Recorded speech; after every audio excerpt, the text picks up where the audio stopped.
네, 안녕하십니까. 이번 시간에는 처분 사유 추가 변경에 대해서 같이 살펴보도록 할 겁니다. 처분 사유 추가 변경 처음 들어보시는 분들 같은 경우 용어가 좀 생소하실 텐데요. 우선 도의식 체계도 가지고 여러분들이 전체적인 내용을 좀 파악을 하고 그다음 교재로 보도록 하겠습니다. 도의식 체계도 좌측 상단에 보시게 되면 이유 제시에 관한 내용이 살짝 포함이 되어 있네요.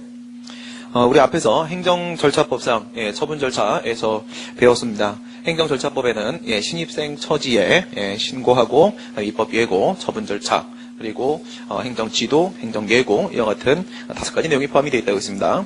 그 중에서 중심은 당연히 처분 절차가 되고 그 다음 처분 절차는 다시 3개로 구분이 됐었죠. 첫 번째 공통처분 절차가 있습니다. 수익적 처분도 침익적 처분도 모두 다 반드시 거쳐야 하는 공통처분 절차가 있는가 하면 불이익처분 절차로서 사전 통지나 의견 청취 등도 있었고 그리고 수익적 처분에 있어서 신청에 따른 처분 절차도 있었습니다. 그 중에 공통처분 절차 여러분들이 한번 생각을 해보시고요. 이유 제시는 공통처분 절차였었죠. 따라서 수익적 처분이든 침익적 처분이든 모든 처분에 있어서 반드시 그와 같은 처분을 왜 하는 것인지 그 처분 사유를 처분 통지서에 담아서 제시를 해 주어야 한다고 했었습니다. 이 이유 제시 과정에서 제시된 처분 사유를 소송 도중에 피고행정청이 바꾸는 것이 바로 처분 사유 추가 변경입니다. 과연 그와 같은 것들이 허용이 될까요? 잘못된 처분 사유를 제시를 했을 땐 그 처분이 위법해집니까? 그렇죠? 어떤 위법성이 인정돼요? 내용상 위법성이 인정될 것입니다. 그렇다면 이와 같이 내용상 하자가 있는 처분에 대해서 처분 사유를 잘못 짚은 거죠? 내용상 하자가 있는 처분에 대해서 취소를 제기하게 되면 당연히 인용 판결이 나올 텐데 여기서 피고행정청이 소송 도중에 처분 사유를 추가하거나 바꾸겠다고 주장을 하고 그리고 법원이 이것을 받아들이는 경우에 있어서는요. 처음부터 바뀐 처분 사유가 제시되었던 것으로 간주를 하게 됩니다. 이렇게 되면 위법했던 처분이 적법해질 수도 있겠죠. 그렇습니다. 그러면 이와 같은 처분 사유 추가 변경을 과연 허용할 수 있을까요? 허용할 수 있다면 어느 정도 범위까지 허용할 수 있을까요? 이 같은 문제가 생길 겁니다. 아래에 보시게 되면 처분 사유 추가 변경 대허용 이렇게 되어 있습니다. 처분 사유 추가 변경을 너무 넓게 인정을 해버리게 되면 행정청이 어떤 행동까지 나갈 수 있을까요? 이유 제시할 때 대충 알려주고요. 왜 이런 처분을 하는지 대충 알려주고 나서 나중에 그것을 더하거나 바꿔버리면 된다. 이런 식으로 생각을 할 수도 있을 겁니다. 이렇게 돼버리면 행정절차법 23조의 이유 제시가 사실상 어떻게 돼요? 유명무실해질 수밖에 없습니다. 이유 제시라는 제도를 인정을 하고 있다면 처분사유 추가 변경을 너무 넓게는 인정할 수 없겠죠. 만약 허용한다고 하더라도 말이에요. 그래서 아래 우선 이제 처분 통지서에는 어떤 내용들이 포함되는가 한번 보도록 하겠습니다. 법률 요건 부분과 관련돼서 1, 2, 3의 요건을 충족하게 되면 A라는 처분을 한다. 여기서 1, 2, 3의 요건은 법률 요건 부분이죠. A라는 처분은 법률 효과 부분입니다. 여기서 법률 요건 부분과 관련돼서는 처분 사유를 어떤 것들을 제시하냐면 어떤 법조항의 근거에서 이 같은 처분을 하는 것인지 법률상 근거로서의 처분 사유를 제시하게 될까요? 그 다음 두 번째 그 법적 근거를 제시했다면 이 처분을 하는 것이 그 법에 해당한다라는 사실적 기초로서 사실상 근거로서의 처분 사유도 제시를 하게 될 겁니다. 또한 법률 효과 부분과 관련돼서 만약 그것이 재량 행위라고 한다면요. 이익 경량을 통해서 이 같은 경우에는 처분을 하는 것이 맞다라고 판단을 했겠죠. 왜 지금 이것이 재량 행위임에도 불구하고 여기서 이 처분을 해야 되는 것인가? 그 재량권 행사의 근거를 법률 효과 부분에서 제시를 하게 될 겁니다. 만약에 이 3가지 법률상 근거와 사실상 근거 그리고 재량권 행사의 근거 이 3가지 중에 만약 잘못된 내용이 있다면 어떻게 돼요? 위법한 처분이 됩니다. 그 위법성은 바로 내용상 하자에 해당하고요. 법률상 근거를 잘못 제시하게 되면요. 이렇게 되면 법적 근거가 없는 처분이 되어버리기 때문에 법률 유보 원칙 위반에 따른 내용상 하자가 인정됩니다. 사실상 근거를 만약에 잘못 제시했다라고 하게 되면 이것은요. 법에 위반된 처분이기 때문에 법률 우위 원칙 위반에 따른 위법성이 인정됩니다. 이것은 성문법 위반 사유죠. 재량권 행사의 근거를 만약에 잘못 제시했다면 이것은 뭐예요? 재량의 하자가 발생하게 되죠? 역시 법률 우위 원칙 위반에 따른 위법성이 인정됩니다. 이것은 불문법 위반에 따른 위법성이 되겠죠. 첫 번째 것은 법률 유보 위반이고요. 두 번째 것은 법률 우위 원칙 위반인데 성문법 위반이고 세 번째 것은 법률 우위 원칙 위반인데 불문법 위반 사유가 발생할 것이고 이것은 모두 다 법률 유보와 법률 우위 원칙의 문제이기 때문에 내용상 적법 요건이 음결된 것으로서 내용상 하자 사유에 해당을 합니다. 이러한 처분 사유를 추가 변경한다고 했을 때 방금 얘기했던 처분 사유의 3가지 종류 추가 변경 1, 추가 변경 2, 추가 변경 3 여기서 당초에 처분 당시에 이유 제시 과정에서 제시했던 처분 사유를 다른 사유로 바꾸는 겁니다. 이게 바로 처분 사유 추가 변경에 해당하는 것이죠. 우선 여러분들이 이 처분 사유 추가 변경에 대한 부담을 갖지 않고 따라오실 수 있도록 하기 위해서 여러분들이 알고 있는 이론으로 하자치유와 한번 비교를 하면서 처분 사유 추가 변경의 전체적인 흐름을 좀 보도록 하겠습니다. 먼저 판사로 가지고 보시게 되면 앞에서 우리가 배웠던 하자치유와 한번 비교해 보도록 하겠습니다. 하자치유는 이런 내용이었습니다. 처분 당시에 이유 제시를 전혀 하지 않았습니다. 그죠? 처분 사유 추가 변경이 이유 제시와 아주 밀접한 관련을 갖고 있기 때문에 하자치유에 대한 문제도 이유 제시에서부터 한번 시작을 해보도록 하겠습니다. 이유 제시를 하지 않았습니다. 그러면 이유 제시 흠결에 따른 절차상 하자가 인정이 되겠죠? 이것은 위법성 여부를 판단하는 그 기준시가 처분시가 되기 때문에 처분시를 기준으로 판단을 하기 때문에 처분 당시에 이유 제시를 안 했다면 당연히 위법성이 인정됩니다. 절차상 하자가 인정돼요. 그런데 이런 경우에 처분 이후에 행정청이 다시금 뭐 한 거예요? 이유 제시를 한 겁니다. 이번에 이유 제시를 한 거예요. 원래 이유 제시를 안 했었습니다. 처분 통지서에 철거명령 처분한다 이렇게만 써 있어요. 이유는 없어요. 근데 나중에 그 이유를 제시를 한 거죠. 처분행정청이. 이런 걸 우리가 뭐라 불러? 사후 보완 행위라고 합니다. 그죠? 그럼 이 사후 보완 행위가 있으면 어떻게 된다? 하자치유가 인정이 됐었습니다. 하자치유가 인정이 된다는 것은요, 물론 항상 인정되는 것은 아니었었죠. 우리 하자치유 얘기할 때도 하자치유라는 범위 자체를 인정할 수 있겠는가? 인정 여부에서 동사 판례 입장이 제한적 긍정설이었었어요. 제한적 긍정설을 취하게 되면 일정한 제한 범위 내에서만 하자치유가 인정될 수 있는 거죠. 그것을 우리가 소극적 요건으로서 하자치유의 한계라고 했었습니다. 그러므로 하자치유의 사항적 한계, 실체상 한계, 시간상 한계 전혀 위반이 없는 상황이라고 한다면 하자가 치유됐다고 볼 것이고요. 하자가 치유됐다는 것은 그 처분의 하자가 치료되는 것입니다. 이렇게 하자 치유가 인정이 되면 어떻게 돼요? 처분 당시 처음부터 이유 제시가 있었던 것으로 간주를 해주게 되죠. 처음부터 있었던 것으로 간주합니다. 왜? 위법성 판단 기준시는 처분시니까요. 그래서 이렇게 봐버리게 되면 이제 그 처분은 위법하지 않죠. 그런데 만약 갑이 이와 같은 A 처분에 대해 취소를 제기했다면 이미 하자는 치료돼 버렸고요. 적법한 것이 되어버렸습니다. 따라서 이럴 때는 기각 판결이 나오게 되겠죠. 이것이 우리가 앞에서 배웠던 하자치유의 흐름입니다. 그럼 밑에 보시게 되면 처분 사유 추가 변경은 어떤 것이냐? 처분 당시에 이유 제시를 했습니다. 그러니까 이유 제시 흠결에 따른 절차상 하자는 없습니다. 왜 이 처분을 하는 것인지 법적 근거도 제시했고요. 사실상 근거도 제시했고 재량권 행사의 근거도 다 제시를 했습니다. 그런데 그 사유가 잘못 제시된 거죠. 당초에 제시했던 처분 사유에 따르게 되면 그것은 위법입니다. 이런 경우에는 A 처분에 뭐가 내용상 하자가 인정되죠. 여기는 뭐였어요? 절차상 하자가 인정됐었습니다. 이유 제시라는 절차를 밟지 않은 거예요. 여기서는 그것이 아니라 이유 제시관에서 제시한 처분 사유의 내용이 잘못된 겁니다. 처분 사유의 내용이 잘못된 거예요. 내용상 하자가 인정됩니다. 여기서 내용상 하자가 인정될 수 있는 것은 처분 시점에 제시된 처분 사유에 문제가 있었기 때문이죠. 위법성 판단 기준시가 처분시기 때문에 위법해집니다. 위법하다고 생각한 원고 갑이 취소를 제기했습니다. 그런데 이번엔 누가요? 위에서는 처분행정청이었다라고 한다면 여기서는요 이제 원피고가 성립이 됐죠. 여기서는 누가? 피고행정청이. 피고행정청이 무엇을 하느냐? 소송 도중에 또 다른 사유를 주장을 하는 겁니다. 소송 도중입니다. 여기는요 소제기 전이에요. 그죠? 쟁송제기 전에 무슨 행동을 했어요? 사후 보완 행위를 했습니다. 누가? 행정청이. 여기서는요 소송 도중입니다. 쟁송제기 이후에 뭐 한다? 피고행정청이 다른 사유를 이렇게 주장을 하게 됩니다.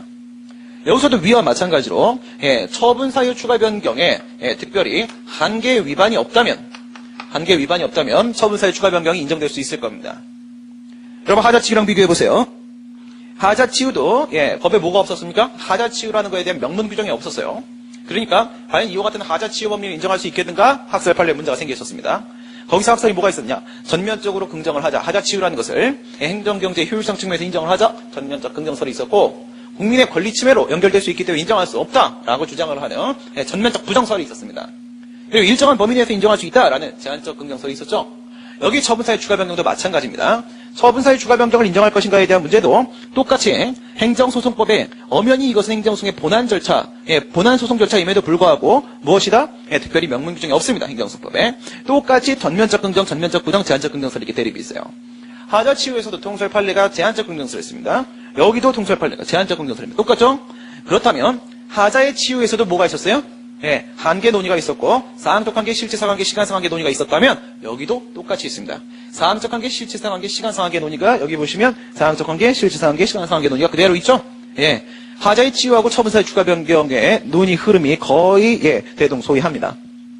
그래서 이 처분사유 추가 변경에 특별히 한계 위반이 없다면 여기서 하자의 치유가 인정되었듯 여기서도 처분사유 추가 변경이 인정되겠죠. 예, 한계가 뭔지는 우리가 아직 안 배웠지만 뭐가 있을 거고 제한적 근거를 취한다면 예, 거기에 위반이 없으면 인정될 겁니다. 인정되었을 때 여기서는요. 하자 치유가 인정이 되었다는 것은 뭐예요?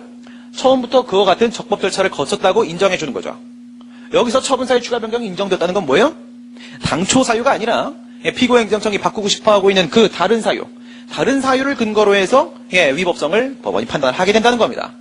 아시겠죠? 여기는 없던 이유 제시가 있는 것으로 인정합니다. 처분 당시부터. 여기는요. 당초 사유가 아니라 다른 사유를 바탕으로 위법성을 판단을 해주게 됩니다.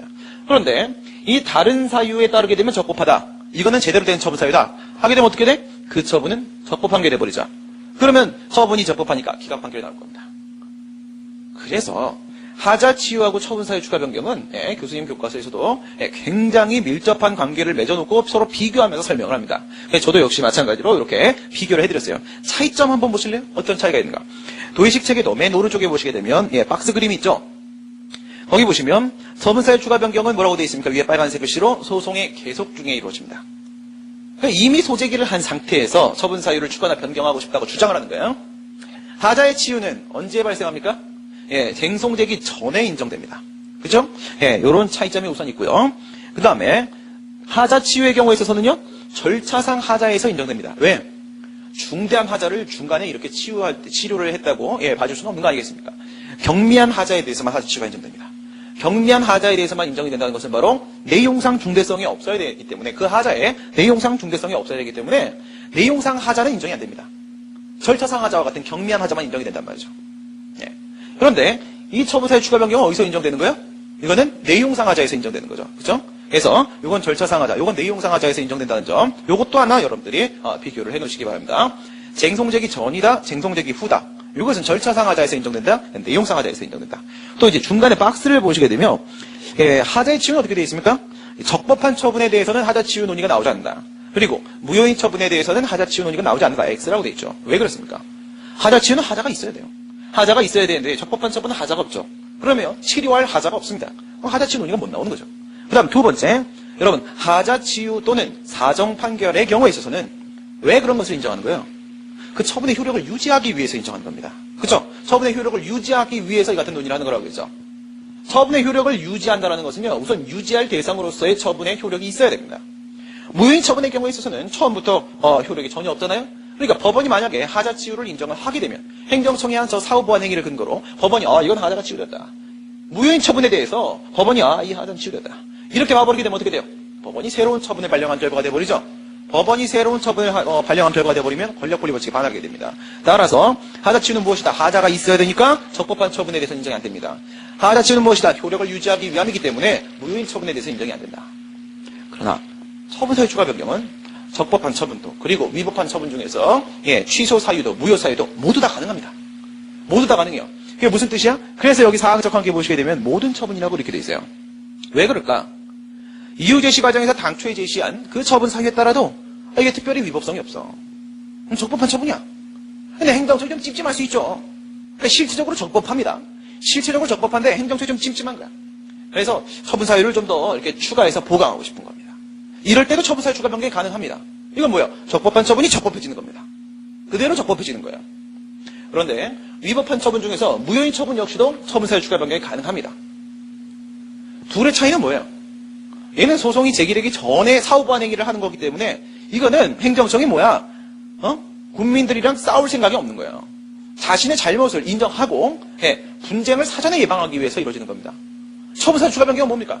이미 소송이 계속된 다음에 피고행정청이 이와 같은 행위를 하는 것이기 때문에 이건 뭐야? 이미 싸움이 붙었습니다. 싸움이 붙었으면 어떻게 돼야 돼?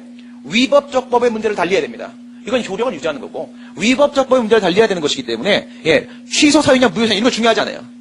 왜? 위법한 것을 그냥 적법으로만 만드는 이 부분에만 신경을 쓰는 겁니다. 그러다 보니 처분사유 추가 변경은 적법한 처분도 그리고 위법한 처분도 모든 위법한 처분에 대해서 전부 다 인정이 될 수 있다 이거예요. 아시겠죠? 그래서 지금 우리 세 가지 측면에서 처분사유 추가 변경과 하자 치유를 한번 비교를 해봤습니다. 아래에 보시게 되면 좌측에 이와 같은 처분사유 추가 변경은 위에서 법률상 근거, 사실상 근거, 재량권 행사의 근거를 잘못 제시하면 어디서 문제가 되는 것이다? 맨 밑에 내용상 적법 요건 흠결 사유가 인정된다. 내용상 하자 문제다. 여기서 뭐라고요? 빨간색 글씨 괄호 처분사유 추가 변경 논의가 나오는 것이다 이거요. 예, 그럼 오른쪽에 허용하는 경우를 한번 보도록 하겠습니다. 허용 동그라미, 허용 X 이렇게 되는데, 만약에 이 처분사유 추가 변경 주장을, 피고행정청의 주장을 법원이 허용을 해주게 되면요. 인정을 하게 되면 어떻게 돼? 다른 사유를 근거로, 그러니까 추가나 변경하고자 하는 그 다른 사유를 근거로 해서 처분의 위법적법을 판단해줘요. 그런데 처분사유 추가 변경을 만약에 허용하지 않으면 어떻게 돼요? 밑에 보시면, 예, 다른 사유는 신경 안 쓰는 겁니다. 신경 안 쓰고 원래 이유 제시 과정에서 제시됐던 당초 사유만 가지고 그 처분의 위법적법을 판단하게 되는 거예요. 여기서 달라지는 겁니다. 처분사유 추가 변경 허용한다 안 한다의 차이가 여기서부터 발생하는 거예요. 예, 그다음 밑에 보시게 되면은 다른 사유를 근거로 처분을 한 것이다라고 주장을 했을 때, 예, 처분 변경이 발생해 버리게 되면 어떻게 된다? 예, 여기서 처분사유 추가 변경을 인정하는 게 이게 아니죠. A 처분이 있는데, A 사유를 B 사유로 이렇게 하는 게 처분사유 추가 변경이에요. 이게 처분사유 추가 변경인데 이건 안 된다 이거예요. A 처분을 B 처분으로. 그러니까 여기가 뭐요? A 사유. 여기가 뭡니까? 예, B 사유입니다. 만약에 처분 사유를 추가나 변경하고자 하는데 이 A 사유가 당초 사유고 B 사유가 이게 다른 사유죠? 예, 이렇게 처분 사유를 추가나 변경하려고 하는데, 예, 이 사유를 바꾸는 과정에서 애당초 처분이 새롭게 발령돼 버리면, 처분 자체가 바뀌어버리면 이건 더 이상 처분 사유 추가 변경 문제가 아닙니다. 아시겠죠? 더 이상 처분 사유 추가 변경 문제가 아니라는 건 뭐야? 이런 식의 처분 사유 추가 변경은, 이런 식의 처분 사유를 바꾸는 건 이건 허용이 안 된다 이거야. 이것만 허용이 될 수 있다 이겁니다. 알겠죠? 이런 상황이 이어야지만 처분 사유 추가 변경이 허용될 수가 있는 것이다. 예, 그래서 오른쪽 맨 끝에 보시면 이렇게 되어 있습니다. 만약에 이런 상황이라고 하게 되면 어떻게 된다? 예, 처분 변경이 발생한 것이다. A라는 처분에서 B라는 처분으로 처분 변경이 발생한 것이다. 그러면 A 처분에 대한 취소과 B 처분에 대한 취소는요, 소송물 자체가 다르죠? 그렇죠? 소송물 자체가 다르기 때문에 이거는요, 예, 여기에 취소과 여기에 취소는요, 이거는 전혀 다른 취소입니다. 그럼 뭐가 필요해요? 소변경이 필요해지죠. 처분이 이렇게 바뀌게 되면, 예, 처분 변경이 발생을 하게 되면, 예, 여기서도 뭐가 필요해져요? 이렇게 바꾸는 소변경이 필요해집니다. 소변경이. 우리 행정소송법 21조에는 소의 종류의 변경에 대한 규정이 있고 22조에는 그에 대한 특별 규정으로서 처분 변경에 따른 소 변경 규정이 있습니다. 이렇게 처분이 바뀌어버리게 되면 어떻게 된다? 예, 처분 변경에 따른 소의 변경 문제로, 예, 이렇게 논의를 해야 된다 이겁니다. 상황이 완전히 바뀐다 이거예요. 그다음 밑에 보시면 원고의 주장, 여기 부분을 보도록 원고는 어떻게 주장한다? 당초 이유 제시 과정에서 제시된 처분 사유에 따르면 이런 사유에서 처분을 했기 때문에 이건 위법하다. 예, 이렇게 주장을 하게 될 겁니다. 그러면 아래 보시면 동그라미 1번 법률상 위반 사유. 법률상 위반 사유는 처분 사유 중에서 법률상 근거를 잘못 제시했을 수도 있고요. 두 번째, 사실상 근거를 잘못 제시한 경우까지입니다. 그다음 밑에 보시면 재량권 행사의 하자 사유, 재량의 하자 사유가 발생할 수도 있어요. 여러분 잘 생각해 보세요. 예, 입증 책임의 분배 기억나시죠? 예, 입증 책임의 분배 생각을 해보시면은 법률상 위반 사유가 없다는 것은 누가 입증해야 돼요? 법적 근거가 있다. 그리고 그에 해당하는 사유가 있다. 이건 누가 입증해야 됩니까? 이건 피고행정청이 입증하죠. 그러니까 밑에 재량의 하자 사유가 있다라는 것은 누가 입증해야 됩니까? 이건 원고가 입증해야 되죠. 그러니까 동그라미 1번 부분에서는 피고행정청이 제대로 법적 근거가 있고 사실적 근거가 있다는 것을 입증하지 못했을 때 위법해지고요. 그러니까 밑에 재량의 하자의 경우에 있어서 원고가 그것을 입증해냈을 때, 위에는 뭐야? 피고행정청이 입증하지 못했을 때, 여기는 뭐야? 원고가 입증해냈을 때, 예, 위법하다 이런 상황이 발생하겠죠. 그러면 이제 처분사유 추가 변경이 필요해지게 됩니다. 오른쪽에 보시면 이런 사유에서 처분을 했기 때문에, 예, 적법하다. 예, 피고행정청은 이렇게 주장을 하게 될 거예요. 예, 아래에 보시면요, 좌측에 기속력과 기판력에 대한 문제를 제가 이렇게 다뤄놓고 있습니다. 예, 기속력의 객관적 범위, 기판력의 객관적 범위. 기판력은 판결 주문에만 미치죠. 기속력은요, 판결 주문 및 판결 이유까지 미치죠. 판결 주문에는 뭐가 있어요? 처분은 위법하다 이런 내용이 있죠. 그래서 기판력의 객관적 범위는 당해 처분의 위법성 일반입니다. 소송물입니다. 그다음 기속력의 객관적 범위는 뭐예요? 판결 이유까지 포함되어 있죠. 그래서 당해 처분의 구체적 위법 사유가 되죠. 그런데, 예, 이 처분 사유 추가 변경 과정에서 뭘 바꿔요? 여러분 그 왼쪽에는 당해 처분이 뭡니까? 당해 처분은 바로 동일한 처분이죠. 동일한 처분은 뭡니까? 동일한 사유에 근거한 처분이죠. 근데 지금 우리가 뭘 바꾸려고 하고 있습니까? 처분 사유를 바꾸려고 하고 있죠. 이 처분 사유를 바꾸는 과정에서 더 이상 이것이 동일한 사유가 아니다라고 보게 되면, 예, 얘하고 얘는 동일한 사유가 아니에요. 예, 이렇게 보게 되면은 얘하고 얘는 동일한 사유가 맞거든요. 지금 우리가 처분 사유를 바꾸려고 하고 있어요. 이렇게 처분 사유를 바꾸는 과정에서 이게 동일한 사유가 아닌 걸로 바꾸게 되면 어떻게 돼요? 동일한 사유에 근거한 처분이 아닌 게 되죠. 그럼 어떻게 돼? 동일한 처분이 아닌 게 됩니다. 그럼 어떻게 돼요? 당해 처분이 아닌 게 되죠. 그러니까 처분 사유 추가 변경 과정에서 기속력의 객관적 범위를 벗어나 볼 수도 있고요. 기판력의 객관적 범위를 벗어나 볼 수도 있는 겁니다. 기속력에도 기판력에도 뭐가 있으니까 당해 처분이라는 부분이 포함되어 있으니까 이것은 동일한 처분을 의미하는 거니까 동일한 처분은 동일한 사유에 근거한 처분이니까 이 동일한 사유가 처분 사유 추가 변경 과정에서 깨질 수도 있으니까. 그렇죠? 예, 오른쪽으로 한번 가보시게 되면은 아래에서부터 가도록 하겠습니다. 예, 당해 처분이 만약 아니라면 그러니까 처분 사유 추가 변경 과정에서 처분의 동일성 유지가 되지 못했다. 빨간색 글씨로 더 이상 처분의 동일성이 인정이 안 된다면 이것은 A라는 처분이 B라는 처분으로 완전히 새로운 처분으로 바뀐 것이다. 그러면 여기에 있어서 이 빨간색 취소용 소송물이보다 A 처분의 위법성, 이 빨간색 여기에 이 B 처분에 대한 취소용의 소송물보다 B 처분의 위법성, 그죠? 소송물 자체가 바뀌어버린다. 이러면 어떻게 돼? 예, 새로운 소송이 필요해진다. 소변경이 필요해진다고 했죠? 새로운 소송이 필요해진다는 것은 무슨 뜻이다? 더 이상 이것은 동일한 소송 절차 내에서의 처분사유 추가 변경 문제가 아닌 것이다. 이미 동일한 소송 절차 내에서의 처분사유 추가 변경의 문제를 벗어나버리고 만 것이다 이거예요. 그래서 그걸 위로 올라가 보시면요. 예. 그러면 이럴 때 처분사유 추가 변경이 인정이 안 되잖아요? 그러면 당초 사유를 근거로 해서 위법자법을 판단한다고 했죠. 당초 사유에 따르게 되면 어떻게 돼? 내용상하자가 인정된다고 했죠? 내용상하자가 인정이 되게 되면 인용 판결이 나올 겁니다. 그러면 피고행정청이 지금 소송자 B 사유를 주장을 했었어요. B 사유를 주장했는데 이건 더 이상 처분사유 추가 변경 문제가 아니야 라고 해서 법원이 이걸 안 받아들여줬어. 그래서 당초 사유인 소문자 A 사유만 근거로 해서 위법자법을 판단해봤어요. 판단했더니 내용상하자가 인정돼 위법하다 이거야. 그래서 취소 판결이 나왔죠. 이때 피고행정청이 이런 생각한 거죠. 아이, 처음에 이유 제시할 때 내가 소문자 B로 제시했으면 됐었는데 이렇게 생각하면서 취소 판결 이후에 소문자 B, 이 다른 사유에 근거해서 똑같은 처분을 다시 한단 말입니다. 다시 하게 되면 이게 가능합니까? 가능하죠. 왜 가능해요? 예, 이렇게 한다고 하더라도 기속력에 위반되지도 않고 기판력에 위반되지도 않는다는 거예요. 왜? 이 B라는 사유를 근거로 똑같은 내용의 처분, 아까도 철거명령, 지금도 철거명령, 아까도 영업정지, 지금도 영업정지, 똑같은 처분을 한다고 하더라도 어떻게 돼요? 더 이상 동일한 처분이 아니잖아요? 그러면 당해 처분은 아니기 때문에 기속력도 적용 안 되고 기판력도 적용이 안 돼요. 그럼 그런 처분에도 상관이 없는 거죠. 그죠? 예, 충분히 가능해진다 이겁니다. 그래서 여러분들이 처분 사유 추가 변경 문제를 익숙해지시고 나면은 이것을 기속력, 기판력과 계속 연동을 한번 시켜서 고민을 해보세요. 제가 여기서 하나의 팁을 드리겠습니다. 기본적 사실관계의 동일성, 줄여서 우리가 기사동이라고 합니다. 기본적 사실관계의 동일성. 여기서 얘하고 얘는 다르다라고 얘기한 것은요.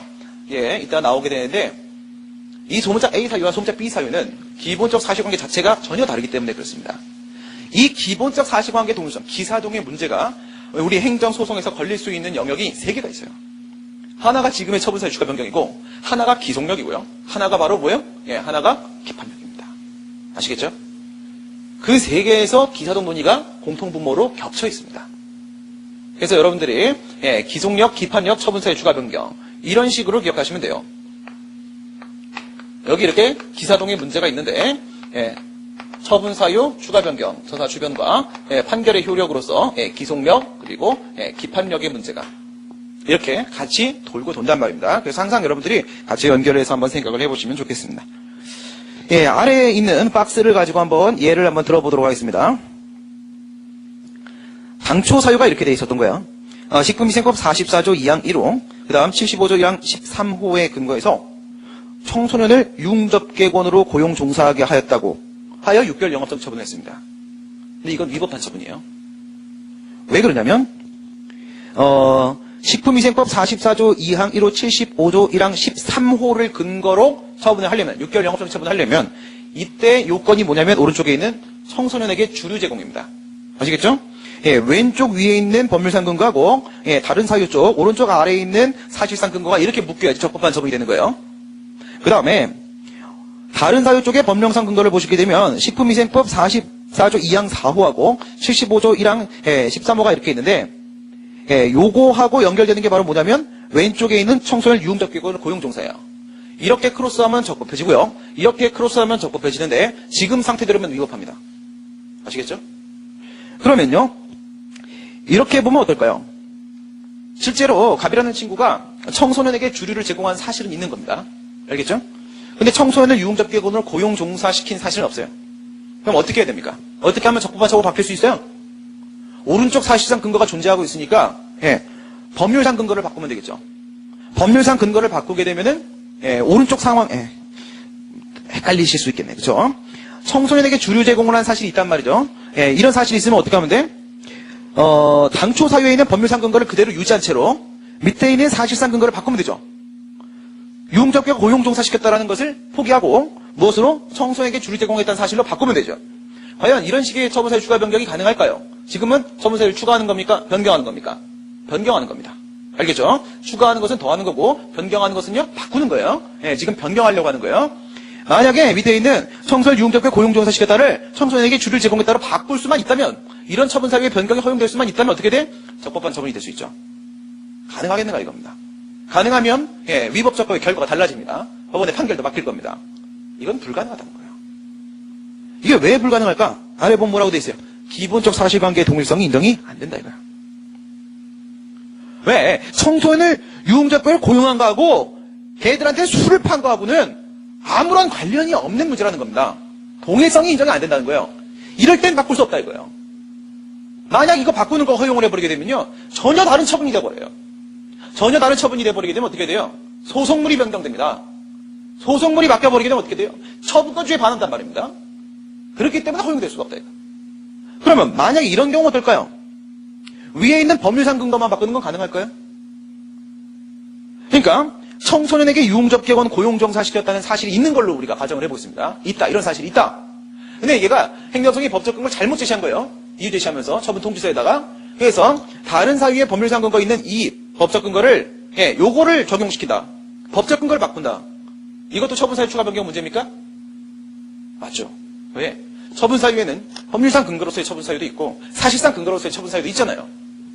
방금 전에 우리가 안 된다고 얘기했던 건 사실상 근거로서의 처분사유를 바꾼 거잖아요. 그건 허용할 수 없다고 했죠. 그러면 또 하나의 처분사유로서 법률상 근거로서의 처분사유를 바꾸는 문제도 생각해볼 수 있는 거잖아요. 이것도 처분사유 추가 변경의 내용 중 하나일 거 아니겠습니까? 되겠냐 이거예요. 이건 됩니다. 앞에서 우리가 안 된다고 했던 이유는 뭐예요? 처분사유 추가 변경을 허용하는 과정에서 처분권주의에 반한 상황이 나왔기 때문에 그래요. 처분권주의에 어디가 반했습니까? 소송물의 변경을 가해버렸기 때문에 그래요. 소송물이 왜 바뀌었습니까? 더 이상 당해 처분의 위법성 일반이 소송물인데 더 이상 당해 처분이라고 볼 수가 없어졌기 때문에 그래요. 여기서부터 소송물이 바뀐 거죠. 그래서 인정 안 된다고 한 거잖아. 근데 법적 근거 바꾸는 거 어때요? 법적 근거 바꾸는 거는 당해 처분이 위법성 일반이었게요. 위법성 일반. 위법성 일반, 소송물이 위법성 일반이기 때문에 법적 근거는 아무리 무제한적으로 바꿔도 결국은 부처님 손바닥 아닙니다. 소송물이 전혀 변경을 가하지 않아요. 여기서 법적 근거 바꿔봐도 소송물 바뀌지 않고요. 처분권주의에 반하지 않습니다. 따라서 이것은 가능합니다. 알겠죠? 그래서 오른쪽에 법령상 근거로서의 처분 사유가 허용되는 이유들을 한번 제시해놨고요. 밑에 있는 박스를 한번 보시게 되면요. 이런 경우 한번 또 생각해 보겠습니다. 청소년을 유흥접객원으로 고용한 사실이 있습니다. 그런 사실이 있어요. 식품위생법에 따르게 되면 청소년을 유흥접객원으로 고용하면 제재 처분을 한다. 6개월 영업정지를 한다라고 돼 있단 말입니다. 근데 청소년을 유흥접객원으로 고용한 사실이 있습니다. 업주가. 근데 맨 처음에 이유 제시 과정에서 처분 사유를 제시할 때 행정성이 이렇게 제시한 거예요. 야, 너는 말이야 청소년 갑을 유흥접객원으로 고용을 했기 때문에 식품위생법에 근거해서 6개월 영업정지를 한다. 이렇게 통지서를 보냈어요. 근데 나중에 알고 보니까 갑은 청소년이 아닌 거예요.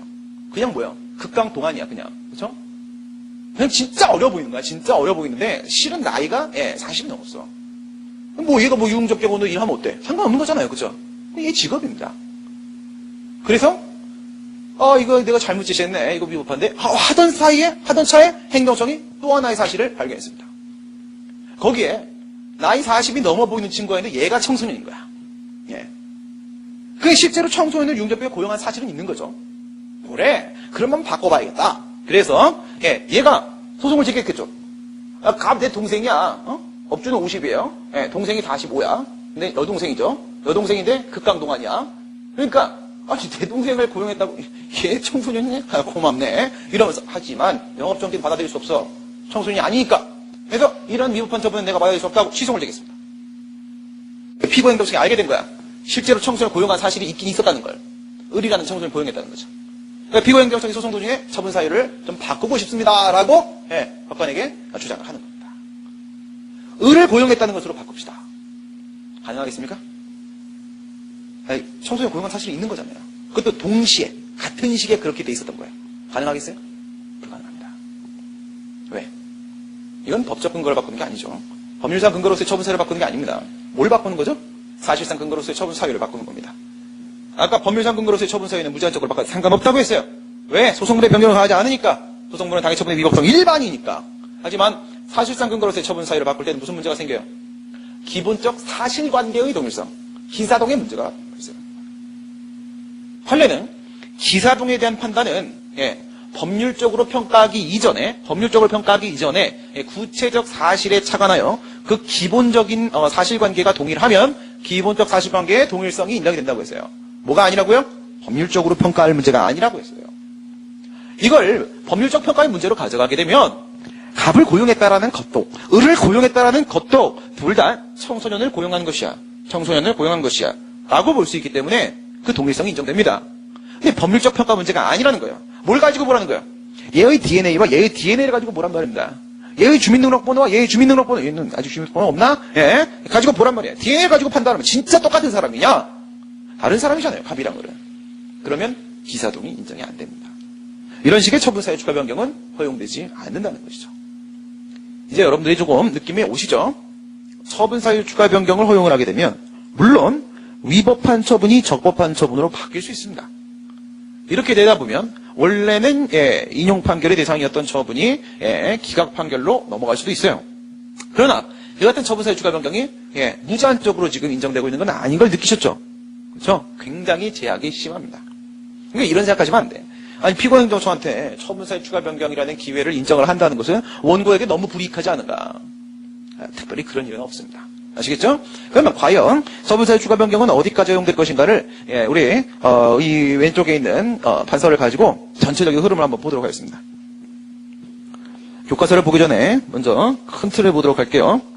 처분사유 추가 변경이라는 이런 이론 자체를, 법리 자체를 인정할 수 있겠는가? 문제가 되겠죠? 왜? 법에 아무런 근거가 없어. 이런 내용이 없어요. 행정소법에. 그러니까 문제가 발생할 수 있어요. 여기서 학설이 이렇게 전면적 긍정설, 전면적 부정설, 제한적 긍정설의 대립이 있습니다.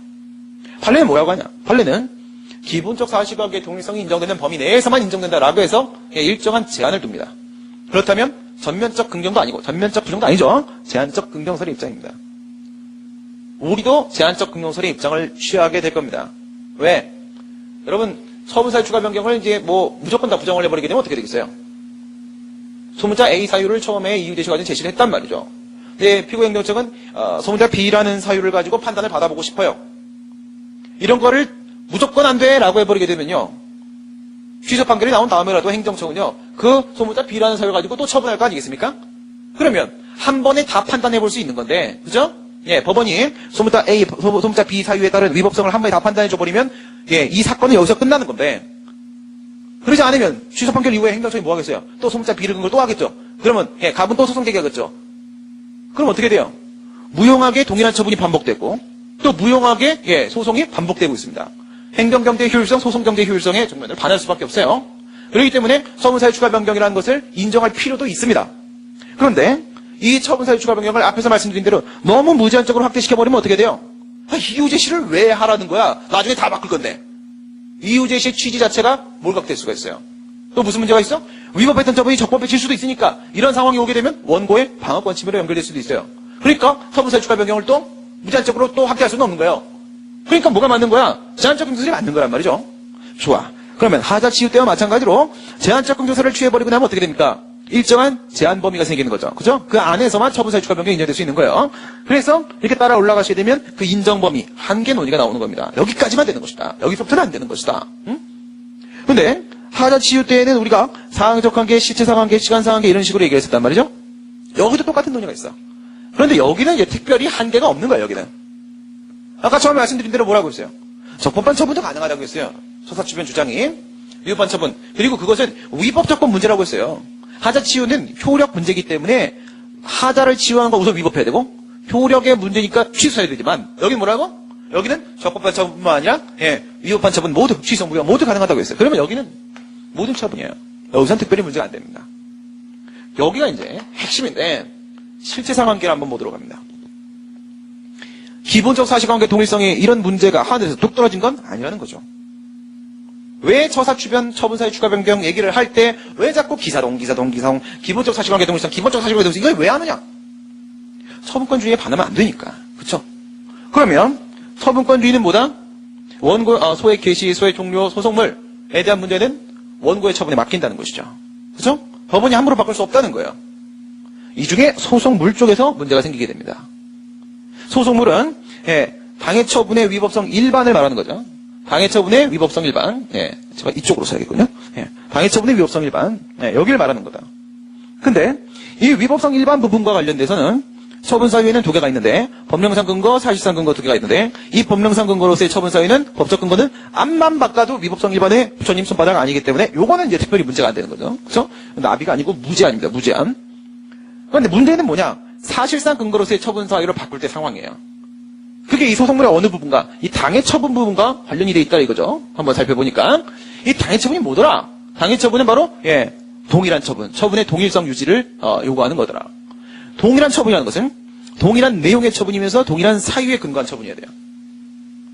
동일한 내용의 처분이라는 건 뭐예요? 철거 명령이면 철거 명령, 영업정지면 영업정지. 근데 피고행정청이 지금 자기가 한 처분이 옳을 수도 있다라고 처분사유 추가 변경 주장하는 건데 처분의 내용을 바꾸겠어요? 아니죠. 절대 처분의 내용 부분에는 손질을 가하지 않을 겁니다. 그럼 여기 부분이 문제가 된단 말이죠. 동일한 사유에 근거한 처분이어야만 한다 이거요. 동일한 사유에 근거한 처분. 그럼 여기서 동일한 사유라고 하게 되면 사실상 근거로서의 그 사유를 한번 여러분들 생각을 해보시게 되면요. 이 동일한 사유라고 했을 때는 법령상 근거로서의 처분 사유하고 사실상 근거로서의 처분 사유하고 두 개가 고려될 수 있는데 법적 근거를 바꾸면 어떻게 돼? 무조건 사실상 근거도 같이 따라 바뀐단 말이죠. 근데 법적 근거 그냥 그대로 두고 사실상 근거만 바꾸는 건 가능하단 말이죠. 그러면 사유를 바꿀 때는 뭐만 우리가 판단해보면 다 판단된 거예요. 사실상 근거 부분만 판단해보면 다 판단된 게 맞죠? 그죠? 어떻게 한다고요? 법적 근거 그냥 그대로 두고 법적 근거는 사실상 근거만 바꾸는 것도 가능하고 다만 법적 근거를 바꾸게 되면은 사실상 근거는 항상 같이 바뀐단 말이야. 그럼 얘들의 공통분모가 뭐야? 사실상 근거 부분이죠. 그러니까 사실상 근거가 추가나 변경되는 경우만 생각해 보시면 돼요. 이렇게 했을 때 여기서 기본적 사실관계 동일성 문제가 생긴다는 겁니다. 만약에 기본적 사실관계 동일성이 인정되면 동일한 사유에 근거한 처분이고 동일한 처분이고 당해 처분이고 소송물의 변경을 가하지 않았고 처분권주의에 위반됨이 없습니다. 만약 기본적 사실관계 동일성이 인정이 안 되면 어떻게 돼요? 동일한 사유가 아니고 동일한 처분이 아니고 소송물의 변경을 가했고 처분권주의에 반하게 됩니다. 그래서 결국은 이 기본적 사실관계 동일성 이거 가지고 거의 대부분의 논의가 해결이 되는 겁니다. 어디서부터 왔는지를 잘 보셔야 돼요. 그다음 밑에 마지막 시간상한계를 한번 보도록 하겠습니다. 시간상한계. 여러분 처분사유 추가 변경은 뭐 때문에 하는 거라고 했어요? 처분의 적법성을 확보하려고. 물론 원래부터 적법한 처분이 더욱 적법해져도 그것도 좋겠지. 하지만 피고행정청이 처분사유 추가 변경을 주장할 때는 뭐예요? 이 처분이 위법할지도 모른다라는 걱정 때문이죠. 그죠? 그렇기 때문에 위법한 처분을 적법한 처분으로 바꾸기 위해서 처분사유 추가 변경을 피고가 주장을 하게 돼요. 그러면 처분사유 추가 변경은 뭡니까? 위법, 적법 판단의 문제라는 겁니다. 그죠? 위법, 적법 판단의 문제면 시간상한계 문제를 위법성 판단 기준시를 표준으로 해서 판단을 해야 되겠죠? 네. 그런데 우리는 위법성 판단 기준시를 판결시가 아니라 처분시로 본단 말이죠. 네. 취소송은 뭐니까? 사후적 통제수단이니까. 그래서 처분시를 기준으로 보기 때문에 뭐 한다? 처분 당시에 객관적으로 존재했던 사유들 중에서 어떤 걸로 바꾸는 것만 되는 거예요. 알겠죠? 그러니까 그 처분을 할 당시에 뭐 여러 가지 사유가 있었을 거 아니겠습니까? 아까 보신 대로 뭐 청소년에게 주류를 제공했다. 그다음 청소년을 고용을 했다. 뭐 이거 여러 가지 있을 거 아니겠습니까? 그때 당시에 있었던 사유만 추가나 변경의 대상이 될 수 있다 이거예요. 다른 사유가 될 수 있는 자격을 갖출 수 있다. 처분 이후에 발생한 사유라고 하게 되면 이건 정말 우리가 안 되죠. 왜 안 돼? 말도 안 되는 처분해놓고 나서 처분 이후에 이런 얘기할 거 아니겠습니까? 너는 청소년을 유흥적격으로 고용해서 영업정지하는 거야? 말도 안 되는 소리 하지 마세요. 내가 언제 그랬어요? 이렇게 세상에 털어서 먼지 안 나는 사람이 있을까? 언젠간 그런 일이 있지 않을까? 그때를 대비해서 먼저 처분해놨어. 이러면 어떡해? 그럼 뭔데? 그러다가 얘가 나중에 실수로 만약에 청소년인지도 모르고 청소년인지도 모르고 고용을 했는데 알고 보니까 청소년이야. 그럼 이러겠죠? 처분 이후에 보니까 야 너 고용 진짜 했더라. 사실은 나 처분할 때 너 안 한 거 알고 했는데 너 나중에 했다. 야, 했다. 그러면 이 처분 적법해졌다. 야. 이런 거가 되잖아요. 그죠? 이건 말이 안 되죠. 그래서 위법성 판단 기준 시는 처분시가 되기 때문에 처분 당시에 존재했던 사유만 추가나 변경의 대상이 되는 사유가 될 수가 있는 겁니다. 그러면 이렇게 한번 보시면 처분 당시에 실제로 이런 사유들이 존재했었어요. A, B, C와 같은 상황들이 있었습니다. 이런 사정이 있었어요.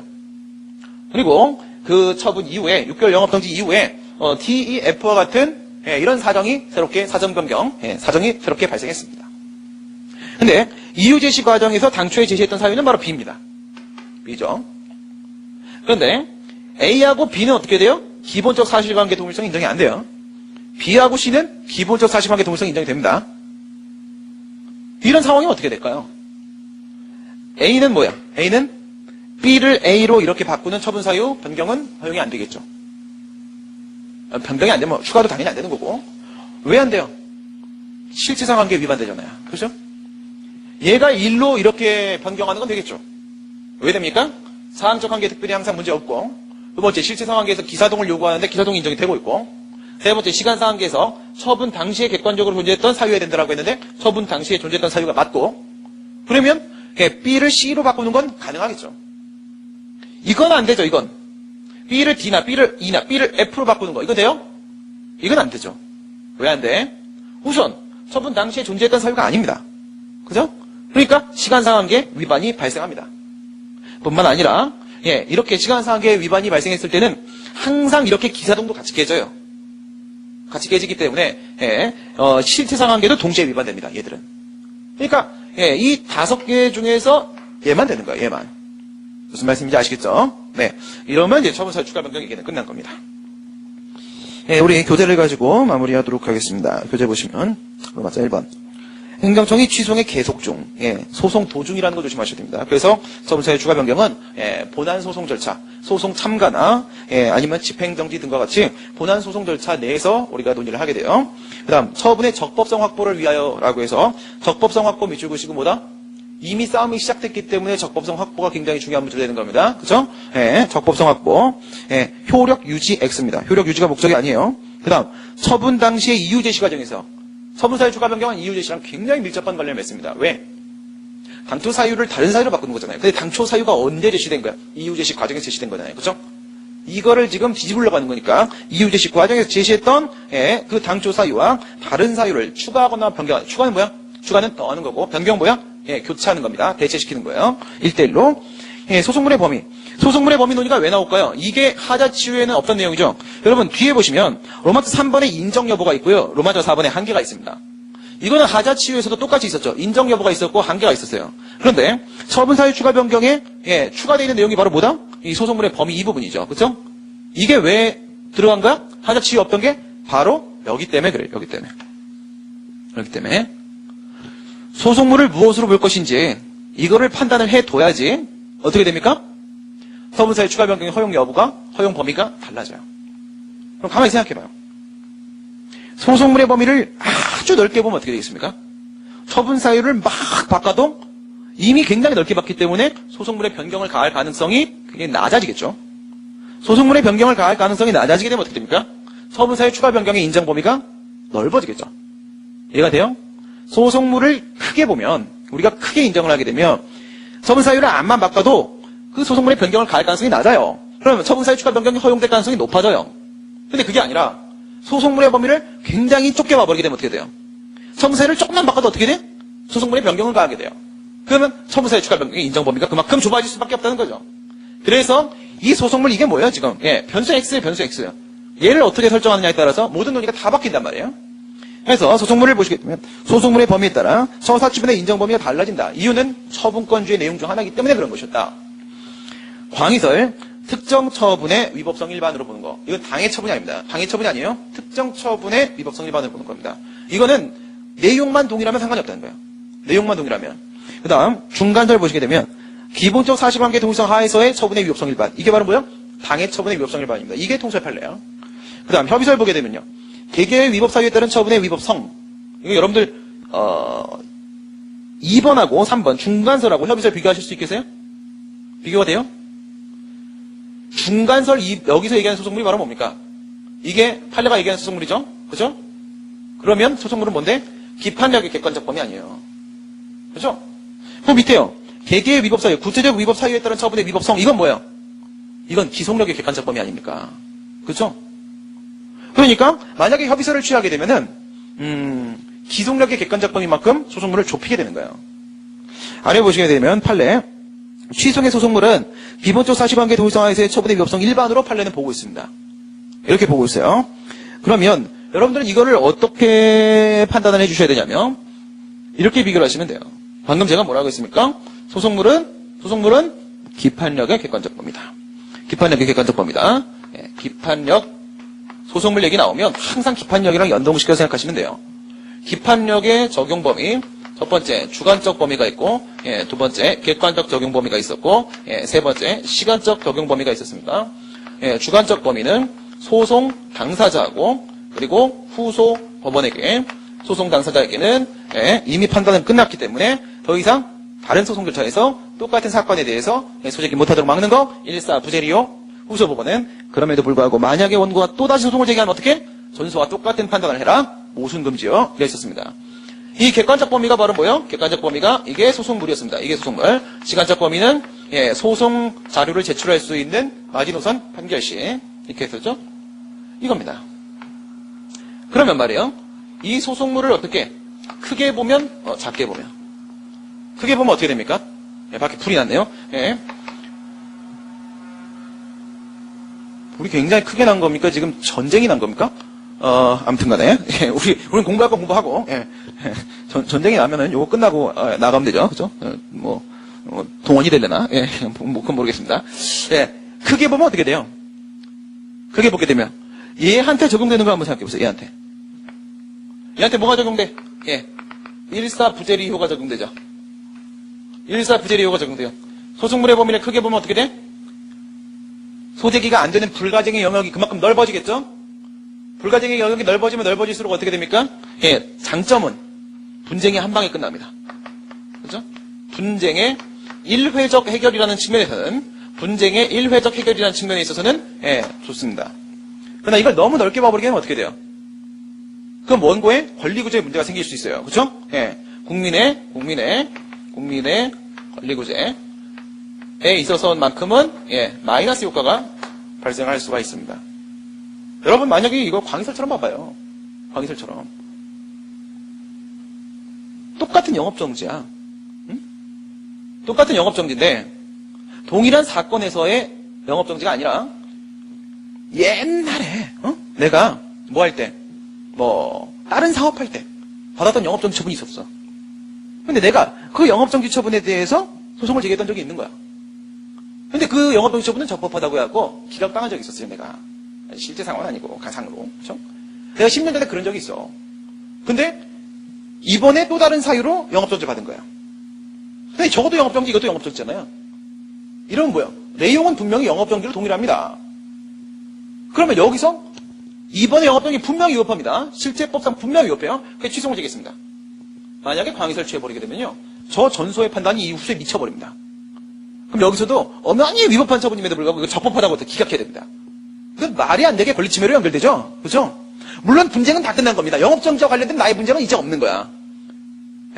분쟁의 이례적 해결은 좋겠지. 하지만 권리구제에 있어서 심각한 문제를 발생시킬 수 있습니다. 그러면 반대로 작게 보면 어떻게 돼요?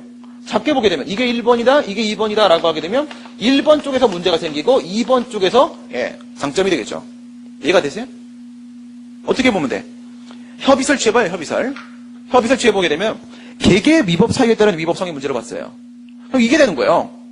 저기요, 그거 비례원칙 위반이네요. 소송을 제기했어요. 근데 법원에서 비례원칙 위반 없어. 기각하겠습니다. 그래? 신뢰보원칙 위반일 것 같은데? 신뢰보원칙 위반이에요. 또 소송 제기해요. 됩니까? 개개의 위법, 구체적 위법 사유가 다르잖아요. 아까 주장했던 위법 사유는 비례원칙이고 지금 주장하는 위법 사유는 신뢰보원칙 아닙니까? 그러면 신뢰보원칙 위반이라고 주장하면서 소송 제기하면 이거는요. 아까 그 전소의 확정 판결의 효력으로서 기판력의 범위를 이미 벗어난 겁니다. 이런 소송이 가능해지는 거예요. 신뢰보원칙 위반 없네? 또 기각하면 어떡하겠어요? 비평신자, 목동, 부신사 다 할 거야. 약 올리지. 다 됩니다. 기판력이 전혀 변하지 않아요. 그럼 어떻게 돼요? 국민의 권리구제는 좋겠죠. 만에 하나 어딘가에라도 위법 사유가 있다면 권리가 언젠가라도 구제가 될 겁니다. 그러나 분쟁은 어떻게 되겠어요? 행정법 책에 써있는 모든 위법 사유를 한 번씩 다 주장할 거기 때문에 무한반복 게임이 돼버립니다. 그렇죠? 무한반복 게임이 돼버려요. 분쟁의 이례적 해결에 심각한 문제가 생깁니다.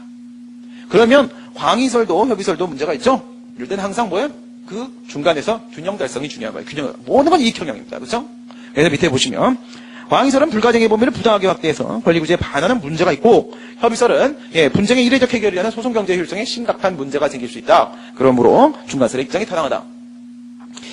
그 다음에 인정 여부 들어가게 되면 이건 분명히 행정소송 절차이기 때문에 행정소송법에 명문 규정이 있었어야 하는데 없더라 이거지. 그럼 어쩔 수 없죠. 학설 판례로 해결해봐야죠.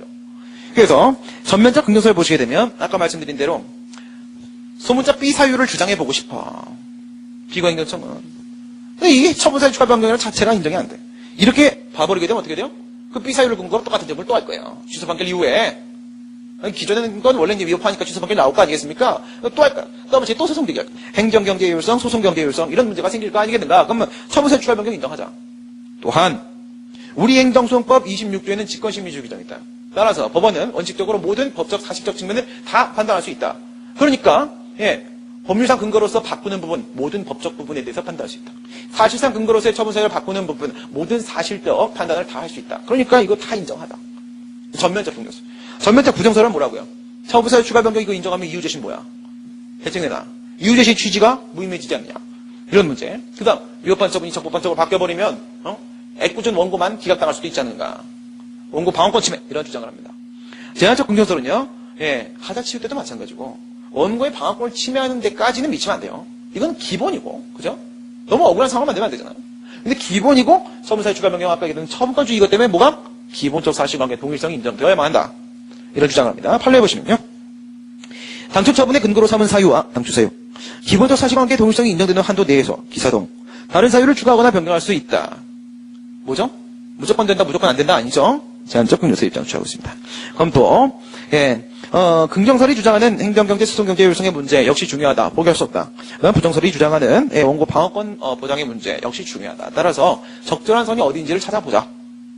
제한적 긍정설입니다. 함께 보시면 사항적 관계, 적법한 처분 그리고 모든 위법한 처분, 기속행위, 재량행위 전부 다 불문하고 우선 처분사유 추가 변경은 다 된다. 우선 대상이 될 수 있다. 모든 처분 다. 그 다음 실질상 관계 보시게 되면 원고의 방어권을 침해해서는 안 되는 것은 당연하고 핵심은 바로 뭐다? 기본적 사실관계 동일성이 인정이 돼야 된다. 밑에 처분권주의 아까 설명드렸던 내용들입니다. 법령상 근거로서의 처분 사유를 바꾸는 경우에는 당해 처분의 위법성 일반이죠. 일반 공부 제일 잘하는 반 일반 그러니까 뭐야? 암만 법령상 근거 바꿔도 뭐다? 소송물에 아무런 변경을 가하지 않는다. 이게 무제한적으로 된다. 근데요, 아까 제가 이런 말씀 드렸습니다. 법령상 근거 쪽은 무제한적으로 되고 사실상 근거 쪽은 기본적 사실관계 동일성이라는 제약이 있다고 했어요. 그럼 여기서 이런 질문 한번 해볼까요? 법령상 근거로서의 처분 사유를 바꿀 때 시간상 한계 부분의 제약을 받을까요? 그렇죠, 받죠. 왜? 이런 문제가 생기잖아요.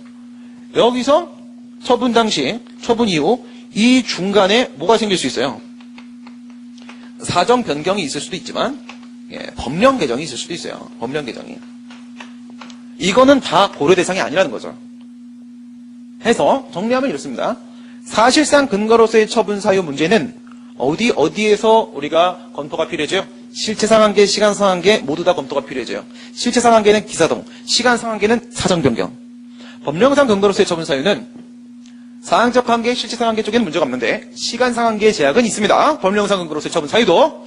그 다음 밑에 사실상 근거는 소송물 변경을 가할 가능성이 있습니다. 이걸 바꾸다가 보면 소송물의 변경이 발생할 수도 있어요. 그렇기 때문에 기사동이라는 제한이 있다. 판례 보시면요. 뭐라고 하고 있어요? 기본적 사실관계 동일성 여부는 처분 사유를 법률적으로 평가하기 전에 이게 핵심입니다. 아까 갑이라는 청소년을 고용했다. 을이라는 청소년을 고용했다. 갑이든 을이든 법적으로 평가하면 청소년을 고용했답니다.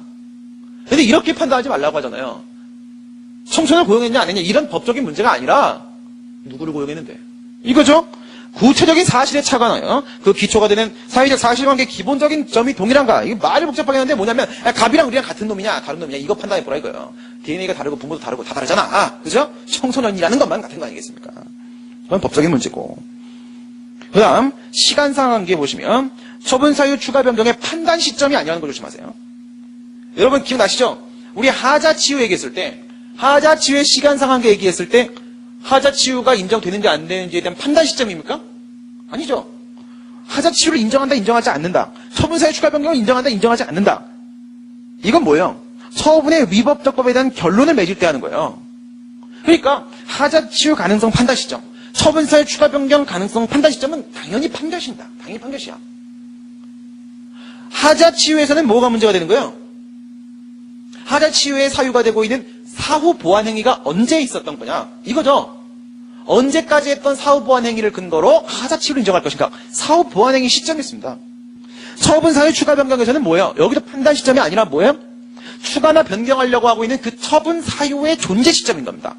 알겠죠? 처분 사유의 존재 시점. 하자 치유는 사후 보완 행위의 시점. 여기는 처분 사유의 존재 시점. 판단 시점이 둘 다 아니라는 걸 조심하셔야 됩니다. 그래서 처분 당시에 객관적으로 존재했던 처분 사유만 허용된다. 왜? 오른쪽에 공간이 좁아서 이렇게 돼 있나? 위법성 판단시 아니죠? 위법성 판단 기준시입니다. 위법성 판단 기준시. 오른쪽에 있는 거 바꿔주시고. 그래서 처분사유 추가 변경은 처분의 위법적법을 바꾸는 거기 때문에 위법성 판단 기준시가 표준시가 되고, 그 위법성 판단 기준시가 처분시니까 처분 당시에 존재했던 사유들 중에서만 추가나 변경이 가능해지는 것이고, 그 다음 노차 말씀드린 대로 위법성 판단 기준시가 항상 가장 핵심적으로 문제가 되는 경우는 언제예요? 어떤 처분? 거부 처분. 그러니까 거부 처분의 사유를 추가나 변경하는 경우라고 하게 되면 위법성 판단 기준이 정말 중요해지는 겁니다. 그렇죠? 밑에 그래서 중간에 이런 건 허용할 수 없다. 사정 변경이나 법령 개정. 이쪽엔 사실상 근거로서의 처분 사유, 이쪽엔 법령상 근거로서의 처분 사유. 이것 때문에 발생한 사유를 주장하는 건 안 된다. 시간 상관이기 때문에. 효과 보도록 합니다. 그럼 맞춰봐. 만약에 지금 소문자 B 사유, 다른 사유가 소문자 A 사유, 당초 사유와 기본적 사실관계 동일성이 인정이 된다면 어떻게 됩니까?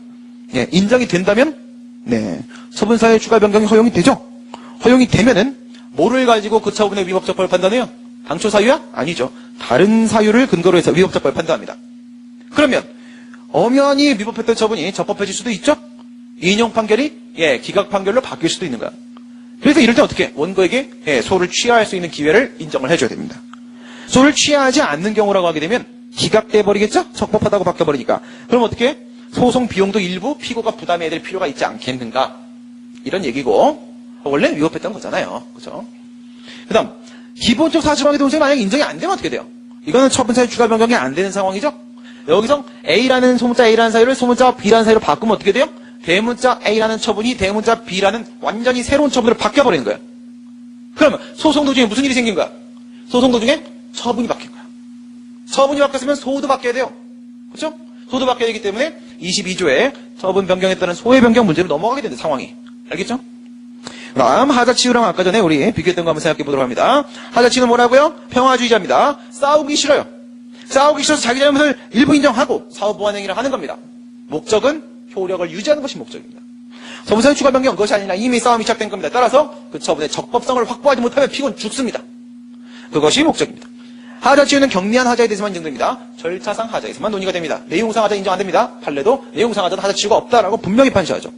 그 다음 처분사유 추가 변경은요. 처분사유의 내용의 문제입니다. 여러분 잘 기억해야 돼요. 이유 제시를 안 한 건 절차하자고 이건 하자치유 쪽이에요.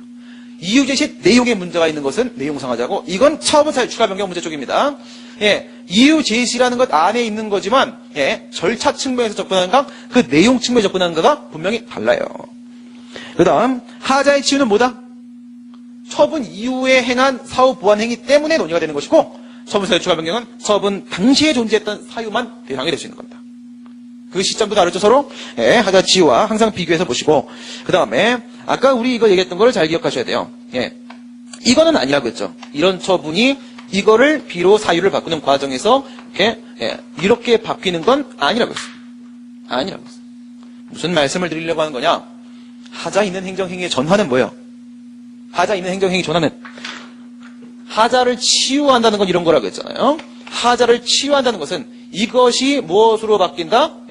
이것이 이렇게 바뀐 이게 하자의 치유라면 왜? 여기에는 이 하자가 이게 가면서 치료가 된 거죠. 치료가 된 건데 그것이 아니라 이건 뭐라고 했습니까? 이렇게 되는 것은 하자가 치료된 것이 아니라 처분 자체가 바뀌는 거죠. 이게 바로 뭐예요? 하자 있는 행정행위가 하자 없는 행정행위로 전환되는 거죠. 처분사유 추가 변경은 처분의 변경을 가하는 게 아니라고 했습니다. 이건 처분의 변경을 가하는 거고요. 이런 측면에서 또 하자 있는 행정의 전환과 우리가 비교를 해볼 수가 있겠습니다. 예, 처분사유 추가 변경은 문제가 많이 나오는 부분입니다. 그죠? 예, 항상 중요하게 다뤄지는 부분이니까 여러분들이 이번 기회를 통해서 확실하게 정립을 해주시기 바라겠습니다. 예, 여기까지 하겠습니다. 수고들 많이 했습니다. 수고하셨습니다.